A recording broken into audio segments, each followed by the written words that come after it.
Welcome back once again to Kenyan Media YouTube channel, and as usual, I'm going to be your host, and thank you so much for your great support always on this platform. Now, my fellow Kenyans, let me update you on something. It is now quite clear that Rigathi Gachagua, the former impeached deputy president, the truthful man from the Mount Kenya region in Nyeri, was right, according to the statement that he delivered to the IEBC, that if they will try to mess with the 2027 election, that they will look like a Christmas day. The mood in the country, yeah. If that IBC tries to mess with the election, okay, there will be no country here. 207 will look like a Christmas party. I can tell you. And I want to implore those commissioners to be Kenyans, to be patriotic, and not to attempt to force William Ruto on the people of Kenya. It will not work. The people of Kenya will not accept it. People want change, and they are ready for change. Indeed, they are impatient. The 2 years is too far away. Gachagua was right. Gachagua was right, and I don't see the reason why some of the leaders from the Kenya Kwanza government and the opposition leaders were blaming Rigathi Gachagua according to the statement that he delivered. Gachagua was right. And it is now true that William Samoei Ruto have already sensed the danger ahead of 2027 election, where he is going to face a serious defeat by the opponents that are aiming to challenge him on the ballot box. According to the statement that one of his senior advisory, Moses Kuria, delivered yesterday during the interview with Jeff Koinange live in Thika with Citizen TV. It really shocked the people of Kenyans that there will be no presidential election in 2027, but there will be a consensus so as to save this country from anarchy. These people have already sensed the danger, and that is something that the people of Kenyans will not allow in 2027 election. They will not allow it. 2027 will look like 2007. Let me tell you. These people have already sensed the... And let me shock you. So, there's some people who are doing exams, who are doing practice for a football match that will not happen. There will not be that kind of presidential content. There's not going to be an election in 2027 for presidential. Say that again. Yes, there's not going to be a contest. Let me ask you, 2002, yeah. Was there an election? There was. So it's not a stamp. Yes. Kibaki had been pre-agreed. Have you ever seen that margin again? No. Ilikuwa ngapi?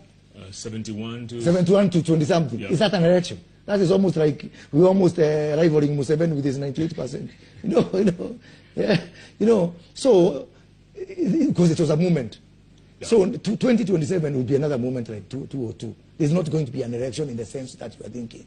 There's going to be so much consensus in the country. Wazee wataketi chini. They say we have two options. Go Rwanda way, destroy the nation Rwanda way, or let's agree. Let there be honor among, I don't want to say thieves, but among men and women. Let there be honor among men and women. Because the opportunity rose. The alternative will be too dire to fathom. So people will say now, before we go this direction, there's going to be so much consensus around 2027. And the kind of election people are imagining is going to be there. It's not going to be like 2022. It's not going to be like 2017. It's not going to be like 2013. There will be so much consensus for the need of people to say there will be two factors driving that consensus. One is that danger, that really if we cross the precipice there, if you cross the precipice there and the way without a consensus, things might be so bad. Yeah? I think Rigathi said it the wrong way, but I think he said it for the wrong reason, because of election stealing and all that. No, there's going the opportunity, the possibility of us jumping over the cliff if we don't manage 2027 right is more dangerous than 207 and all these other things. And that will be the impetus, that will be the incentive that is going to make people sit around the table and say, to save this country, we are going to do well with apartheid, wewe utapata hii, wewe utapata hii ingine. Unfortunately, that is not the game some people are practicing for. Some people are practicing for football, and it is going to be a tennis match. That man there in the corner, Yes. could he be part of the consensus? This one? Yes. Of course. Huh? This one is a consensus builder. He's a peace man. And he's a nationalist. Yeah. Do you know I can do a rally in any part of this country without a local MP? Yeah, because I'm a villager in every part of the Garissa, country. Wajir. Garissa, Wajir, wherever. I can go there and be accepted by the people. So, looking at it from a regional point of view, we have two schools of thought. Two schools of thought. One school believes things are so bad, we have been messed up, to make Osewa, let us vandalize everything, let us even destroy businesses in Nairobi which are owned by our own people from the region I come from. Yeah? Let us just be nothing else except one time and all those. It is their right. See, that's the democracy I went to the streets to fight for. I cannot begrudge them. And they have a clear leader of that school of thought. That leader is called Rigathi Gachagua. There's another school of thought which says, because we still have businesses to run, and because we still want, their parents want just for their children to attend school and go back to the evening. Yeah? Because we are stakeholders in this economy. Because even if we threw tantrums, we voted. But the same people are telling us now, they made us vote that way. Yeah? It's because we voted, and votes are not refundable, and time is a limited, it's not a renewable resource. So those people who are saying, look, it's better to have a country. To have a working country is a bonus. Let's have a country.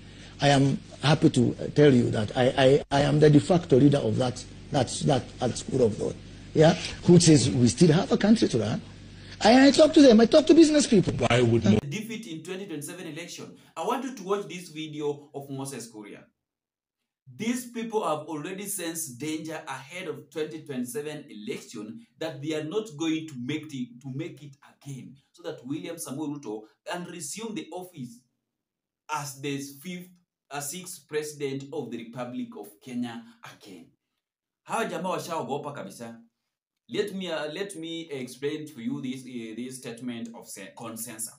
Consensus means the consensus refers to a decision-making process where the agreement reached among all participants rather than majority vote. It involves considering all the viewpoints and finding a solution that everyone can accept rather than declaring a winner and a loser. So Moses Kuria was trying to tell the people of Kenya that there will be no votes, there will be no election, but there will be a consensus where there will be a viewpoint. Sasa hii mambo ya watu wananchi kwenda kwa ballot elect new faces, that one will not be witnessed. And that is something that have now brought the attention of the people of Kenyans to have much focus on the IEBC that have been constituted, that have been formed. Let me use a simple term. These people have already sensed the defeat, but this is a statement for President William Samoei Ruto.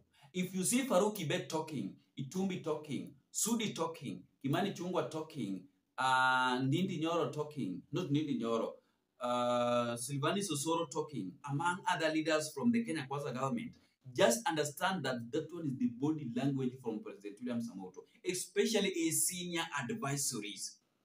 Itumbi, Farouk Kibet, and Moses Kuria. Just understand that that is President William Samoei Ruto that sent him to go and deliver that message on behalf of him, because he knew very well that he cannot deliver such a thing, such a statement to the public. Hawezi.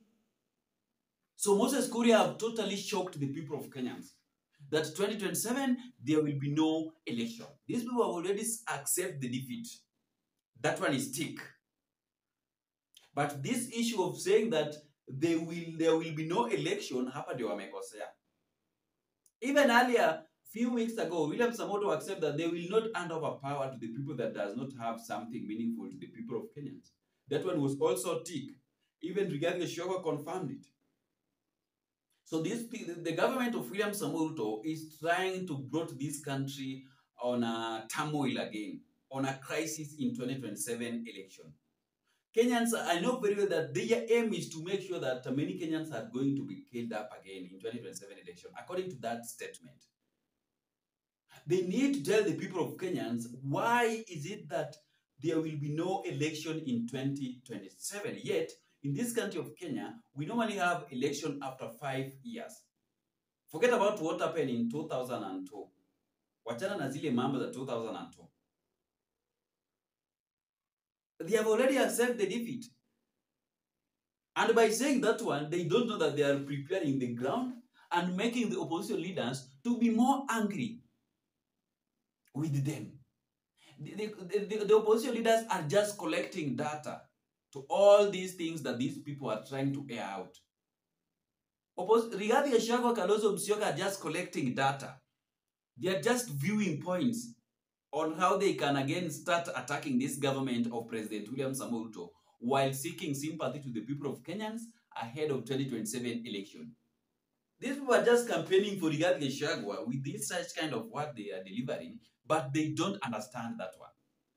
Thank you so much, ladies and gentlemen. I just wanted to update you on what is happening in this country of Kenya, where the Kenya Kwanza regime are now afraid of 2027 defeat, shocking the people of Kenya that there will be no opposition. Sorry, that there will be no presidential election in 2027, rather than, but there will be a consensus so as to save this country from anarchy. It is true. It is true. 2027, there will be a serious war in this country of Kenya. Tuonane baadaye.